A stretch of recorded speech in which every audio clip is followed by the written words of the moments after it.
Em 90 segundos tu não faz nem um miojo, mas eu te ensino as matérias que tu tem até nojo. Então senta aí e começa a quebrar ATP pra ter energia pra tua mente processar e entender que a probabilidade de você ir bem no Enem tá ligada direto aos meus raps também. Então começa com humanas, só sei que nada sei, mas sei que saí da vida e pra história eu entrei. Se o clima esquenta e tua caneta falhou, fica tranquilo, a espera dela dilatou com calor. Eu sou flúor com oxigênio, dá pra completar, evoluir melhor que o Darwin poderia imaginar. Se tinha uma pedra no caminho, pode crer que eu já chutei absoluto no rap. Eu nasci pra ser rei, crio uma sociedade aos modelos de Durkheim. O mecanismo dela própria é que diz pra onde vai minha inspiração. Thomas Edison dizia: é 1% e o restante o trabalho que faz. Então senta o rabo aí que eu vou te ensinar. Sometimes rap is the best way to learn, rapá. Eu não compreendo, pero não puedo hacer. É só estudar e ouvir as dicas que eu dou pra você. Confere suas respostas e faz tudo com calma. Manda bem na redação, faz do fundo da alma. Esse é o tópico frasal, ainda tem argumentação. E a resposta pra você eu deixei na conclusão. Se tá nervoso, se acalma pra mandar bem. E se liga nos vídeos que eu te preparo pro Enem.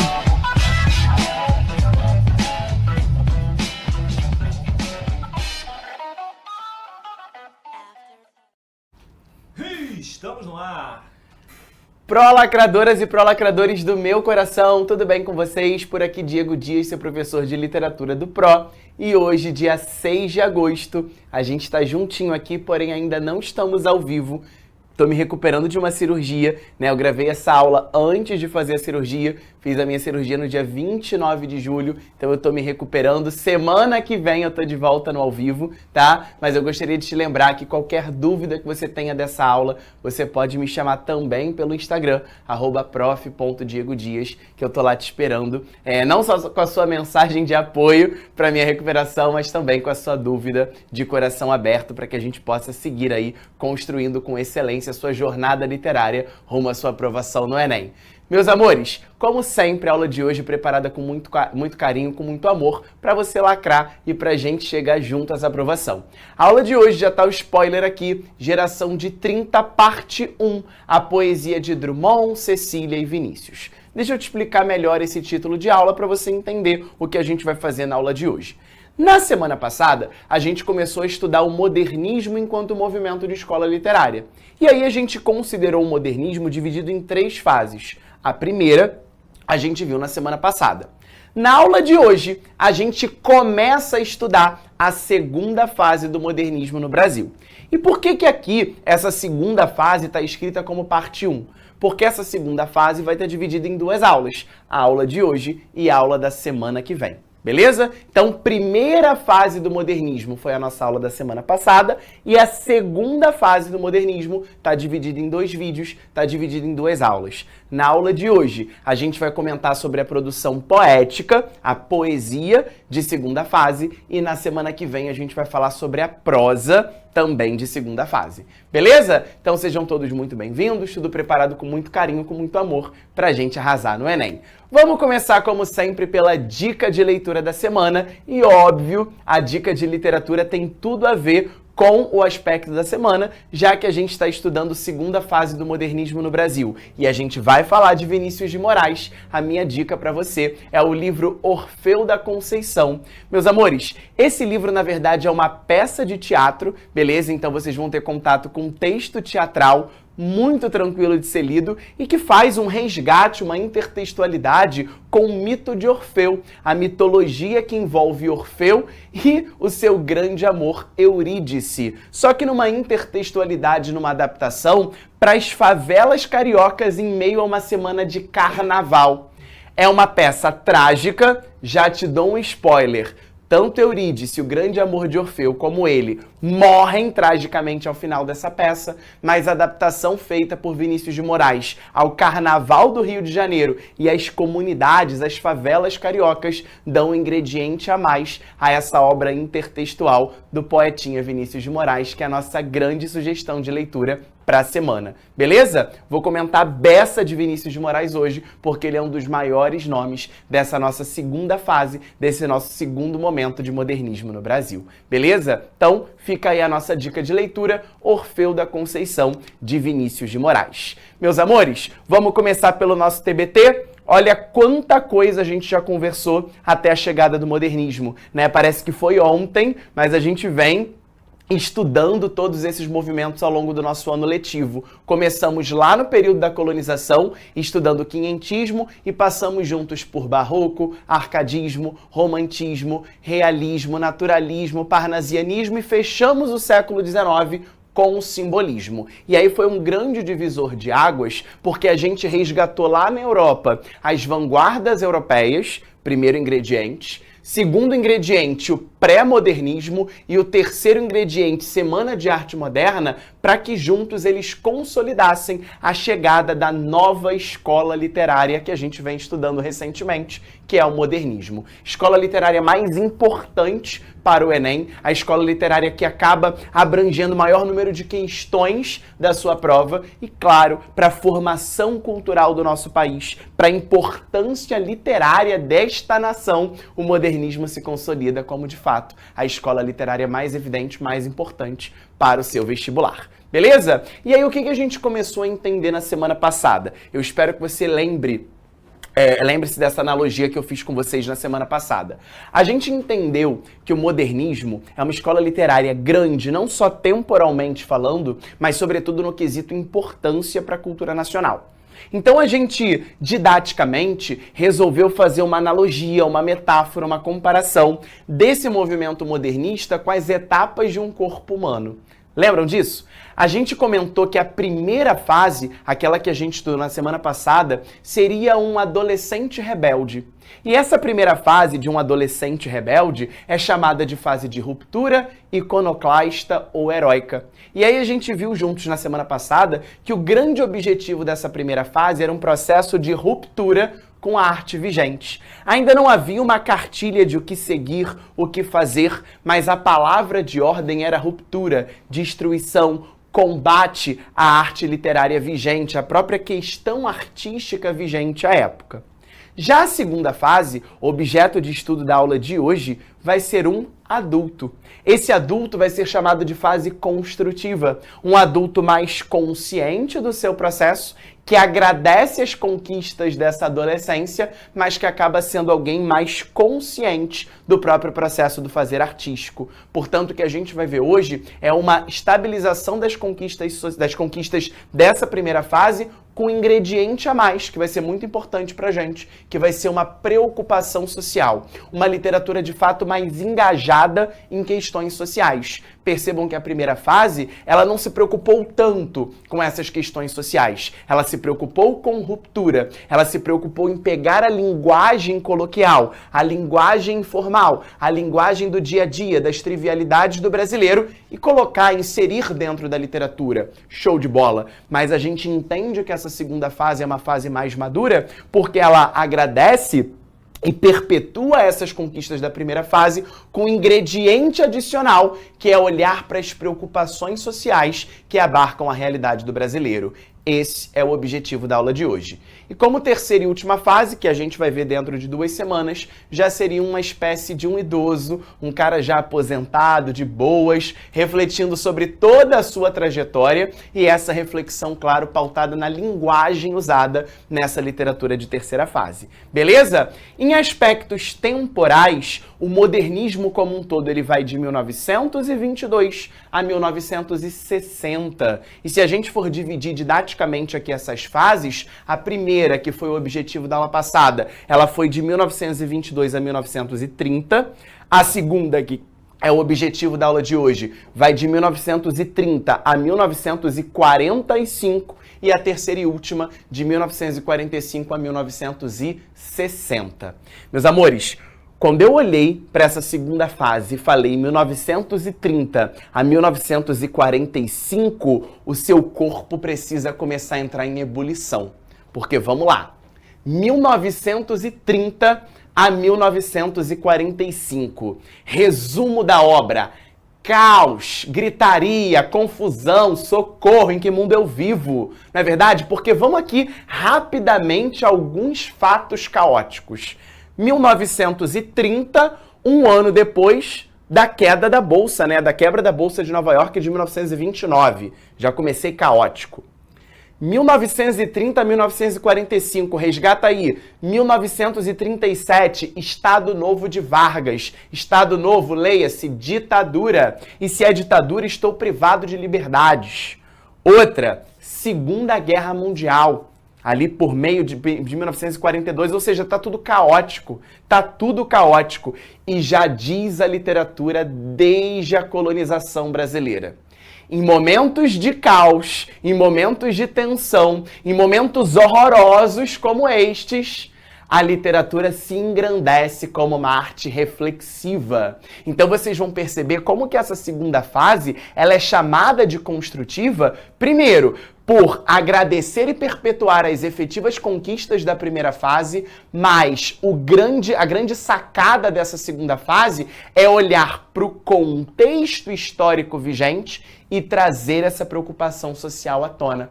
E essa segunda fase é tão importante que aqui no ProEnem a gente resolve dividir em dois momentos. Na aula de hoje a gente vai falar somente de poesia e na aula que vem a gente fala somente de prosa vinculada a essa segunda fase. Beleza? Então vamos começar aqui o rolê, vamos começar a criar o seu mapa mental, vamos começar a criar o seu flashcard da aula de hoje sobre o modernismo em sua segunda fase, fase tensa, fase conturbada, que vai de 1930 a 1945. O que precisamos salientar? Primeiro, período marcado por grandes turbulências que aumentam naturalmente o engajamento político dos artistas. Europa, coloca aí, Segunda Guerra Mundial, Brasil, Estado Novo de Vargas, leia-se, ditadura Vargas, ou seja, o ambiente completamente caótico, completamente hostil, vai fazer com que a poesia, vai fazer com que a literatura possa intervir nesse ambiente caótico. Daí a importância desse movimento do modernismo para a nossa cultura e para a nossa literatura. Beleza? No Brasil e no mundo, o período entre 30 e 45 foi marcado pelo autoritarismo.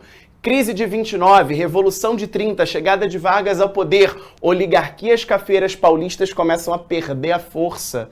E a gente viu, né, que exatamente o foco dessa primeira geração de modernistas estava em São Paulo, mas agora esse foco começa a se pluralizar mais. Vamos ver, inclusive, que a segunda fase na prosa, que é o nosso objetivo da semana que vem, versará majoritariamente sobre o Nordeste, que vai enfrentar a pior seca de sua história, e isso vai ser tema para clássicos da nossa literatura, como, por exemplo, Vidas Secas de Graciliano Ramos. Beleza? 37, Estado Novo. O poder passou a ficar concentrado de maneira autoritária nas mãos de Vargas. E Europa, horrores da Segunda Guerra Mundial vinculados ao Holocausto. Tá tudo um desastre, tá tudo hostil, tá tudo caótico. E é a poesia que vai surgir como uma forma de intervir nesse mundo hostil, nesse mundo caótico em que vivemos. Vamos lá. Depois da Semana de Arte Moderna, marco inaugural da primeira fase modernista, Mário de Andrade fez um balanço sobre sua geração e constatou 3 grandes méritos. Primeiro, defesa do direito permanente à pesquisa estética. Segundo, atualização da inteligência artística brasileira. Terceiro, estabilização de uma consciência criadora nacional. Por outro lado, Mário de Andrade percebeu que a primeira fase modernista havia sido omissa no que diz respeito à criação de uma arte mais engajada, que pudesse intervir de forma mais incisiva nos problemas sociais à sua volta. Isso aqui é bastante relevante para a gente entender o seguinte: até mesmo os primeiros modernistas entendem a sua contribuição, sobretudo nessa literatura de ruptura, sobretudo nessa literatura iconoclasta, que vai fazer com que a própria arte se volte para esse aspecto renovador, mas esse ingrediente de engajamento social faltou à primeira geração e vai ser o ingrediente que vai consolidar a segunda fase do modernismo no Brasil. Então, passada a sua fase heróica, marcada pela postura destruidora, né? Adoro essa palavra, destruidora, o modernismo amadureceu e ganhou feições mais engajadas, Tá entendendo a analogia do adolescente, que agora passa a ser um adulto consciente de suas escritas? O nacionalismo crítico de primeira fase foi mantido, mas a revisão de fatos relevantes da história do país, empreendida pelos primeiros modernistas, deu lugar à preocupação com problemas odiernos, com problemas atuais. Isso tudo sem que as conquistas já alcançadas pela geração anterior fossem abandonadas. Daí esse adulto que realmente amadureceu. Ele entende que as conquistas da primeira fase foram decisivas, efetivas e serão sim perpetuadas. Mas o ingrediente da questão social brasileira odierna, social brasileira atual, foi o ingrediente que marcou esse segundo período, esse segundo momento do modernismo, até mesmo pelo contexto histórico vigente. No que diz respeito à poesia, existia uma forte dimensão social. Havia uma preocupação muito grande em refletir sobre o ser humano, questionando seu sentido em estar no mundo. Ou seja, o próprio existencialismo, entender o meu lugar diante desse mundo caótico, investigando as suas angústias, as relações que ele estabelecia com outras pessoas e com a sociedade, enfim, refletindo sobre qual posicionamento lhe cabe em um mundo no qual tudo parece estar fora de ordem. Por isso a gente vai entender essa literatura como uma literatura mais engajada e uma literatura mais de pensamento existencial, como se eu, diante de um mundo caótico, tivesse realmente a literatura como poder de intervenção, a arte como poder interventivo diante de uma realidade chocante. Beleza? Então o que você vai começar a fazer aí? Colocou segunda fase do modernismo no Brasil, salienta as datas, isso é muito importante, 1930 a 1945, já puxa uma setinha lá para a Segunda Guerra Mundial e Estado Novo de Vargas, e agora a gente começa a escrever os principais tópicos que vão sintetizar essas características vinculadas à segunda fase do modernismo no Brasil. Vamos lá então. Engajamento político-social, abordagem do contexto da época como a própria Segunda Guerra Mundial, um eu lírico, um eu poético que questiona o seu lugar no mundo, uma poesia com poder de intervir em um mundo caótico, uma incredulidade, eu não consigo acreditar naquilo que está acontecendo diante dos acontecimentos do mundo, e o aparecimento de uma faceta mais espiritualista. Essa característica vai ser bastante frequente, tá, em diversos poetas dessa geração. Uma tendência em abordar aspectos do existencialismo, mas também uma tendência em falar de religiosidade, exatamente por esse contexto hostil que permeia a segunda fase do modernismo no Brasil. Beleza? Bom, efetiva conquista da liberdade formal. Eu me lembro que na semana passada a gente conversou sobre a palavra liberdade. Lembra desse rolê? Eu te disse que liberdade era um contexto abstrato, que a gente fala em liberdade, mas, de certa forma, a liberdade acaba tendo algumas privações. E a primeira fase mostra isso, né? Se eu quisesse escrever em forma de soneto, não podia, porque por mais que eu estivesse livre, eu não posso me vincular ao passado, então que liberdade era essa? Agora, a segunda fase, mais madura, mais consciente de seu processo, nós vamos ter, de fato, uma efetiva conquista dessa liberdade. Se eu quiser escrever versos sem rima, eu escrevo. Se eu quiser escrever versos que não sejam versos metrificados, eu escrevo. Mas se eu quiser escrever em forma de soneto, eu também escrevo e tá tudo bem. Um exemplo máximo disso é Vinícius de Moraes. Existe um livro clássico do Vinícius de Moraes chamado Sonetos. Ou seja, até que ponto essa primeira fase foi de verdade uma fase de liberdade, né? Acredito que essa segunda tenha realmente uma efetiva conquista dessa liberdade. Porque a primeira ficou muito naquele campo de vou destruir, vou romper com o que é padrão, vou criar o novo. Ótimo, mas a liberdade efetiva ela se consolida na segunda fase. Se eu quero escrever em soneto, eu vou escrever em soneto. Se eu quero escrever em verso decassílabo, eu escrevo em verso decassílabo. Mas se eu quiser romper com isso, eu vou romper e tá tudo bem. Isso é você ter uma efetiva conquista de liberdade formal. Beleza? Portanto, um amadurecimento, e eu quero que faça muito sentido aquela composição, né, de uma trajetória de um ser humano associado a esse modernismo. A primeira fase sendo adolescente, essa segunda sendo um adulto, um cara mais consciente, um cara mais maduro do projeto modernista. O moderno e o tradicional ao mesmo tempo, e tá tudo bem. O grande exemplo, né, é exatamente o Vinícius de Moraes escrevendo soneto. né? Numa escola literária que preza por ruptura. E tá tudo bem. Eu vou questionar a arte do cara? Se eu tento entender que é uma escola literária que fala sobre liberdade, eu tenho que aceitar que tradição e modernismo podem estar lado a lado. Então é aquilo. Eu agradeço as conquistas da primeira fase, eu perpetuo as características da primeira fase, porém de forma mais consciente, de forma mais madura, né? De forma mais construtiva do que a primeira fase fez. Beleza? Gosto pelo emprego de palavras mais simples e corriqueiras é uma característica que já vinha sendo explorada, né, na primeira fase do modernismo e acaba sendo perpetuada nesta segunda. Beleza? Vamos aos 5 representantes, os 5 principais representantes que a gente vai ver na aula de hoje. Por questões óbvias, claríssimas, a Cecília Meirelles está aqui em primeiro lugar. Por quê? Agora eu vou fazer uma reflexão, porque eu sempre te digo que eu gosto de, por meio da literatura, te tirar da zona de conforto, né? Tu já parou? Eu quero que você tenha essa reflexão. Eu vou te conduzir, mas eu quero que você pense junto comigo. A gente estudou inúmeros movimentos literários. Lembra aí? Quinhentismo, barroco, arcadismo, romantismo, naturalismo, realismo, parnasianismo, simbolismo, pré-modernismo. Até agora, nós falamos de alguma escritora, mulher reconhecida pela tradição literária? Não. Por isso que a Cecília Meirelles ganha muito destaque na aula de hoje.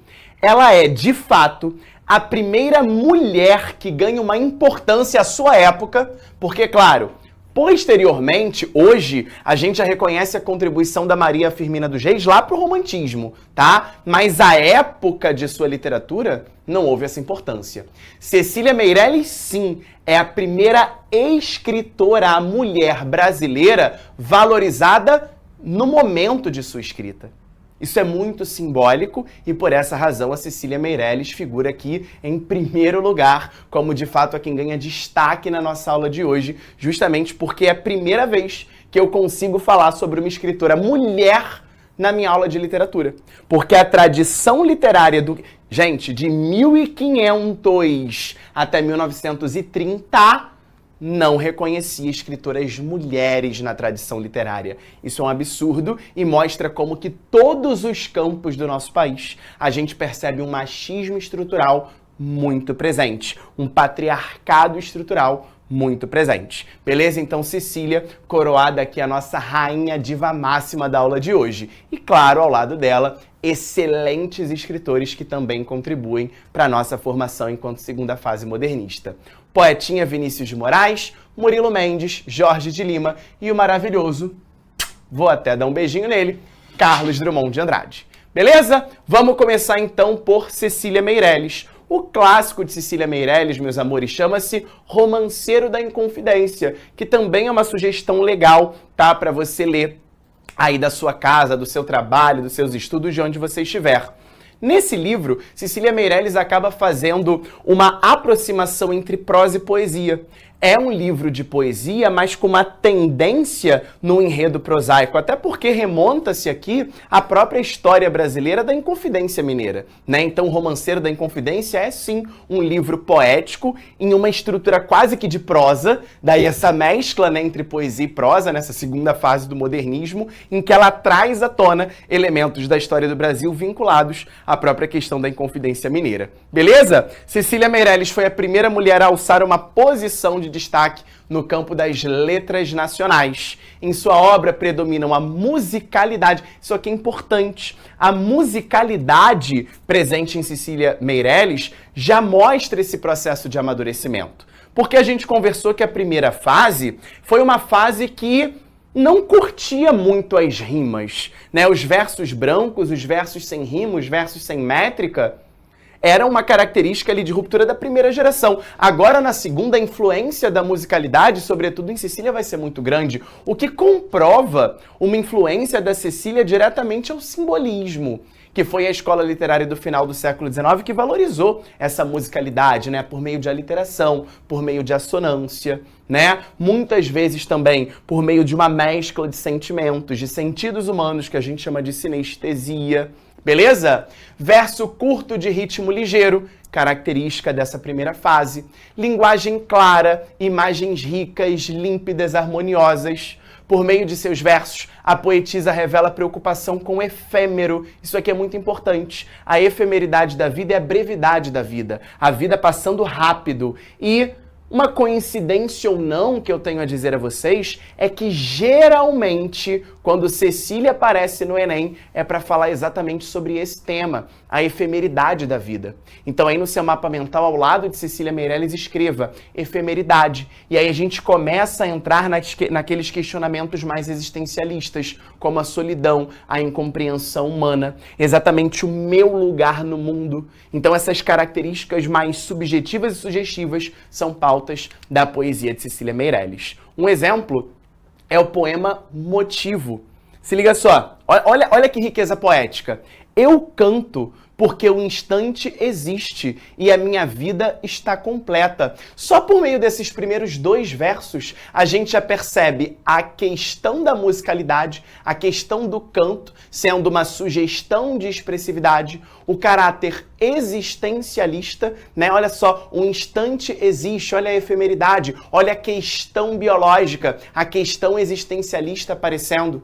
Não sou alegre nem sou triste, sou poeta.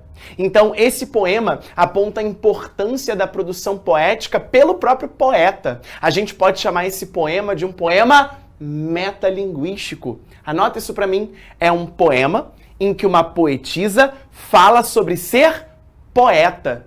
Então, se eu tenho um poema que fala sobre o ato de criação poética, é metalinguagem. E a Cecília tem vários poemas com esse teor metalinguístico, uma vez que ela expressa, por meio da poesia, a própria função, o próprio exercício de ser poeta, de ser poetisa.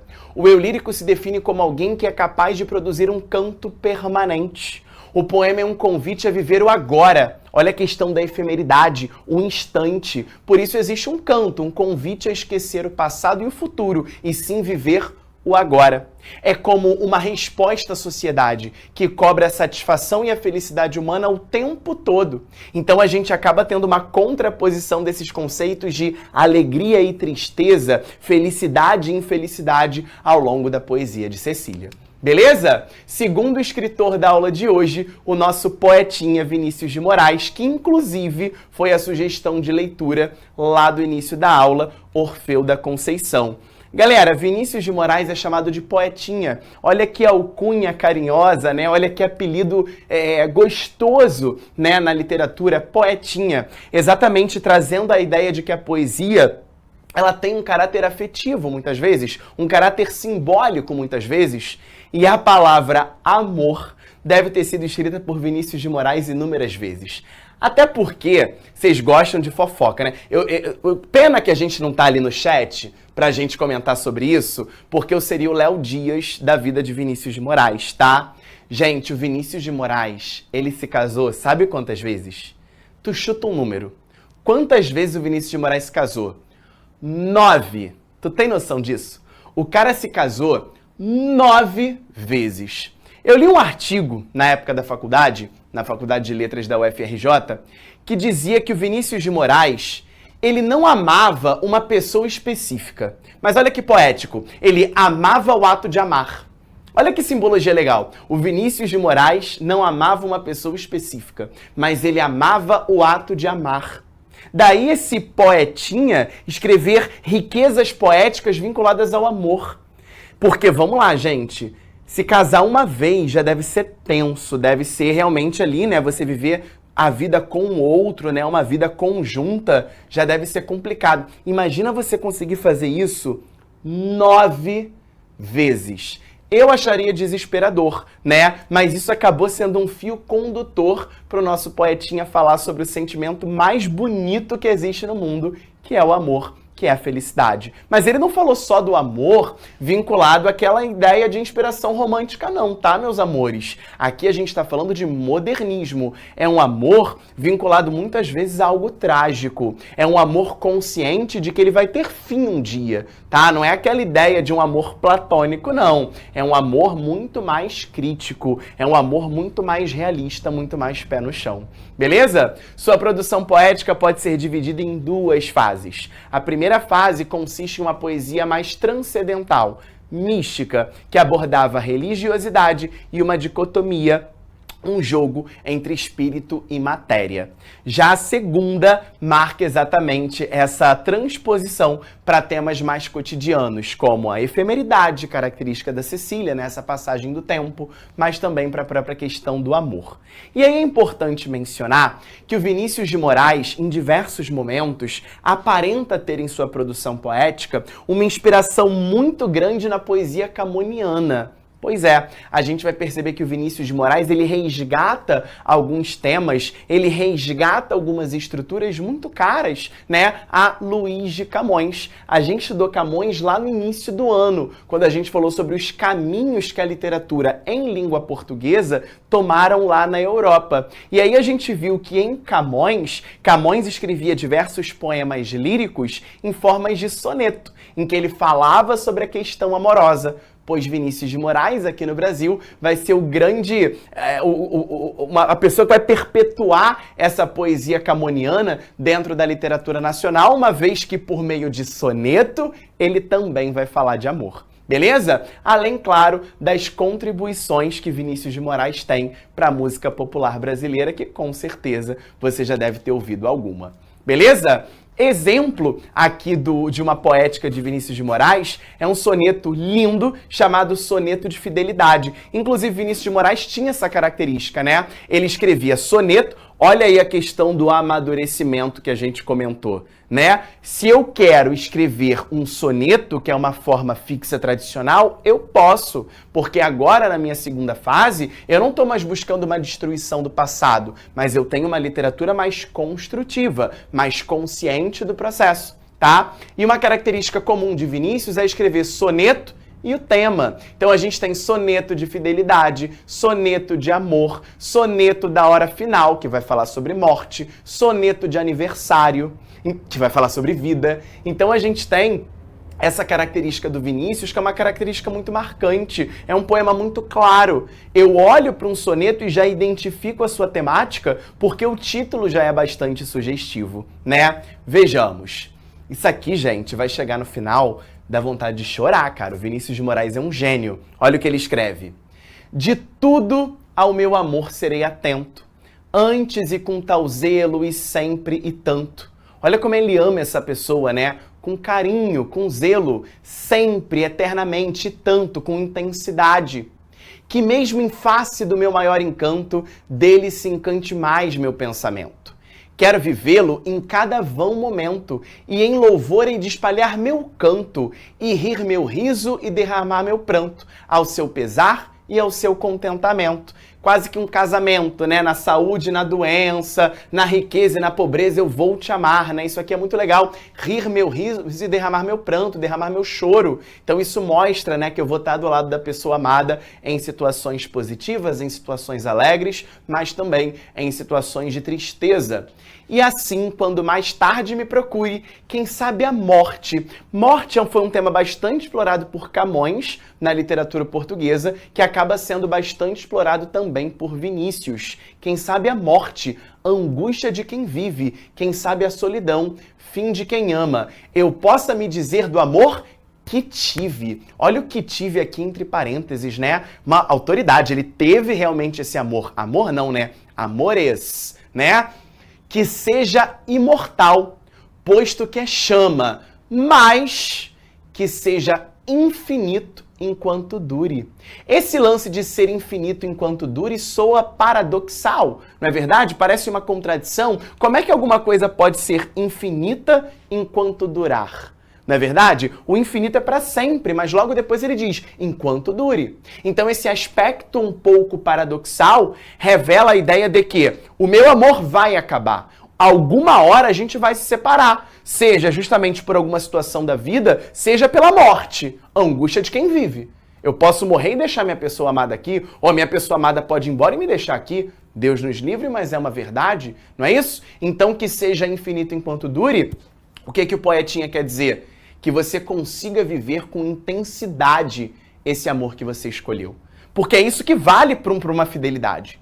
Que você viva cada vão momento, que você esteja com essa pessoa na alegria e na dor, na saúde e na doença, na riqueza e na pobreza. Isso é ser fiel a quem você ama. Isso é ser fiel, você honrar, né, exatamente um compromisso amoroso que você tem, uma ideia de estabilidade amorosa, uma ideia inclusive de responsabilidade afetiva e que vocês consigam aproveitar todos os momentos juntos, porque ele vai ser infinito enquanto ele durar.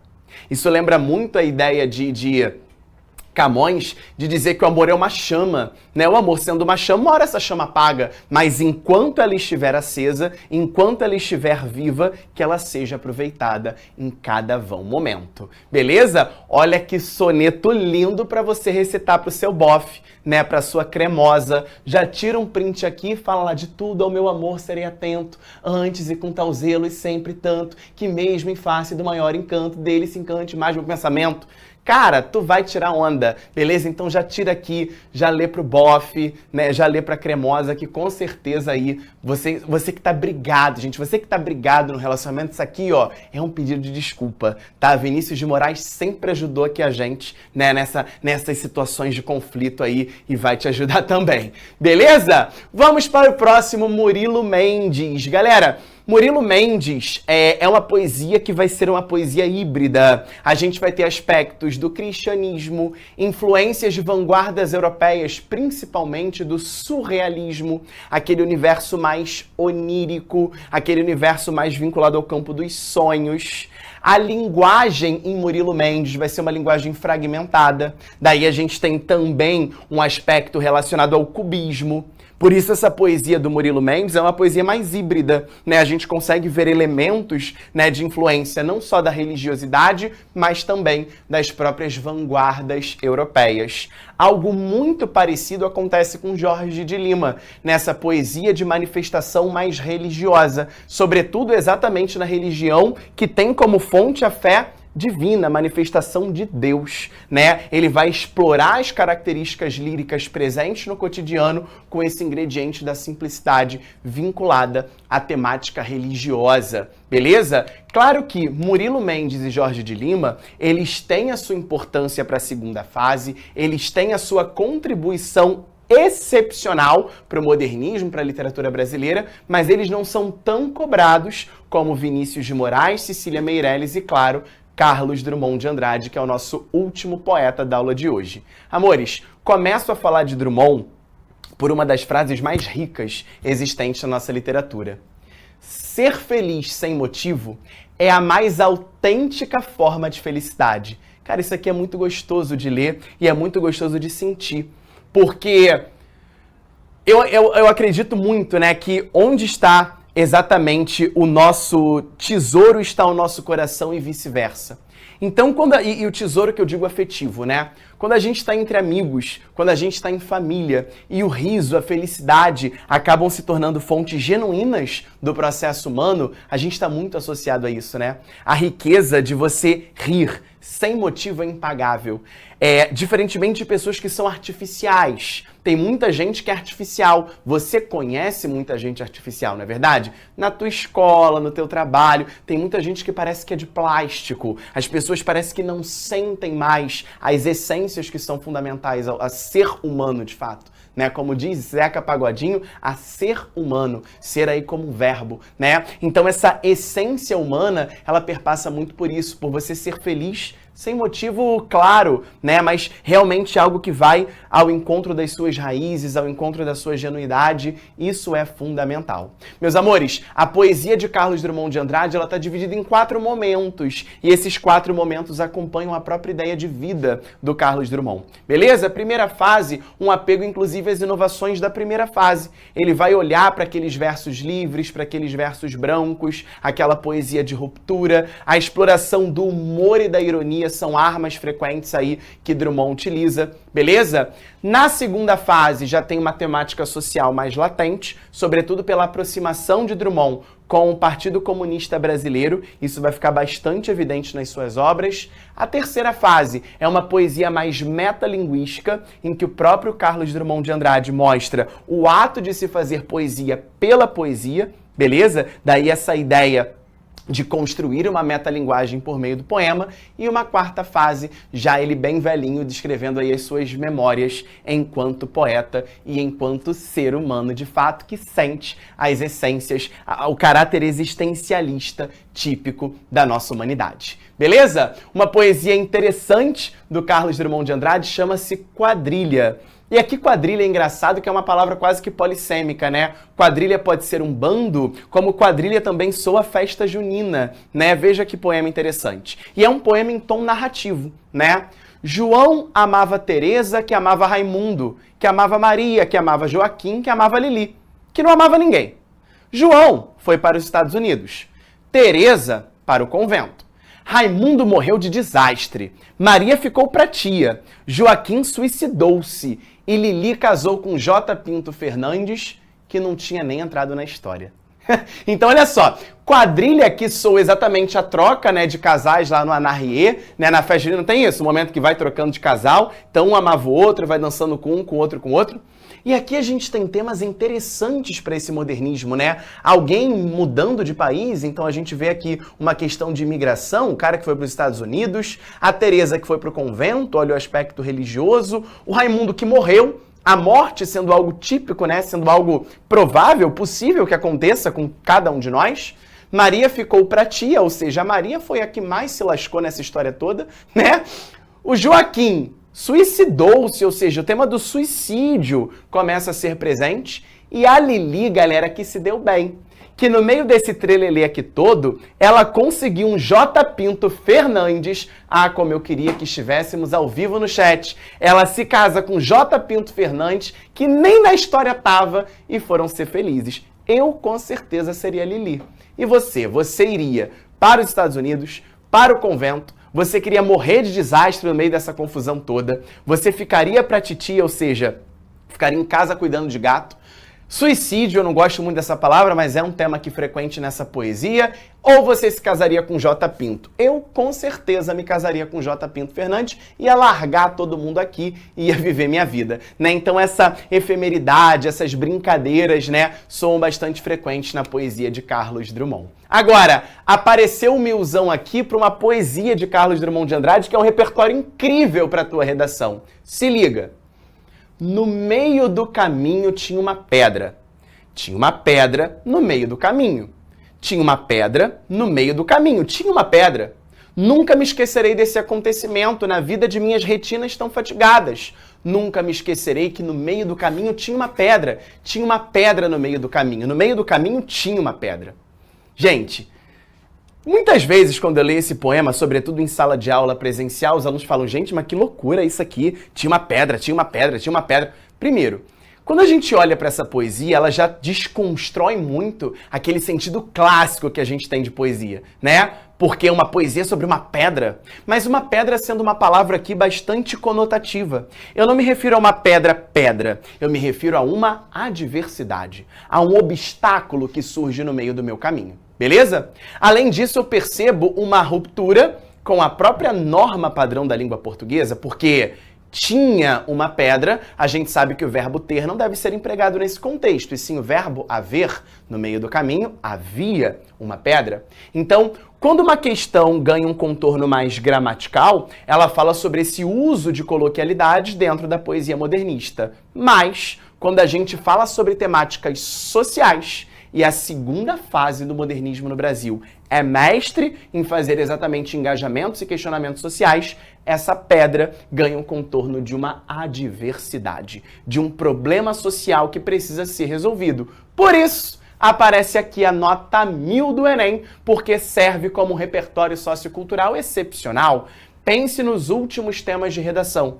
Eu posso dizer que o tema X é uma pedra no meio do caminho para que a gente efetive a real democracia brasileira, o próprio conceito de Estado democrático de direito presente na Constituição. Então acaba sendo um repertório coringa que você, claro, desde que consiga articular bem a temática proposta pelo ano, pode ser um repertório incrível para você chegar à nota 1000 usando a literatura na sua prova de redação. Beleza? Pra gente finalizar, vamos aqui ao mapa mental, meu diretor, por gentileza. Vamos ver como é que ficou o mapinha mental da aula de hoje. Olha lá, modernismo segunda fase, anota a data, pelo amor de Deus, 1930 a 1945. A gente já relaciona esse período à Segunda Guerra Mundial e ao Estado Novo de Vargas. Ambiente caótico, beleza?